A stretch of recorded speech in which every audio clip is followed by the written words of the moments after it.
તો વડોદરાના માંજલપુર અંબે સ્કૂલમાં ઈવીએમ ખોરવાયું છે ત્યારે રૂમ નંબર 30માં મતદાન પ્રક્રિયા અટકી પડી હતી। તો વહેલી સવારથી જ કતારમાં ઊભેલા મતદારો પણ અકળાયા હતા ત્યારે મતદારોનો રોષ જોવા મળ્યો હતો। ત્યારે સમય બગાડવાનો આરોપ મુકાયો છે। ત્યારે આવા ડબ્બા મૂકી શું સાબિત કરો છો તેવા પણ પ્રશ્નો ઉઠી રહ્યા છે। ત્યારે અધિકારીઓમાં દોડધામ મચી ગઈ છે ત્યારે મશીન સુધારવાના પ્રયાસો કરવામાં આવ્યા છે। તો મતદાન પ્રક્રિયા ફરી શરૂ કરવા માટે તંત્ર પણ સક્રિય બની ગયું હતું।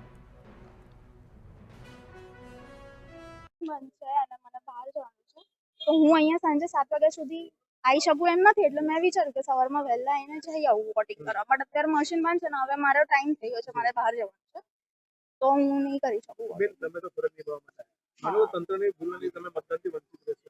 હા મને દુઃખ થાય છે હું ફર્સ્ટ ટાઈમ વોટિંગ કરવાના નહીં કરી શકું એટલે અત્યાર સુધીમાં તો હું દર વખતે કરું જ છું બટ આ વખતે આ મશીન બંધ છે અને મારે બહાર જવાનું છે તો નહીં ના નહીં થયું કશું અમે પૂછ્યું જ નથી કશું રિપોર કરે તો બીજો હશે ત્યારે નથી બેસવાની જગ્યા નથી।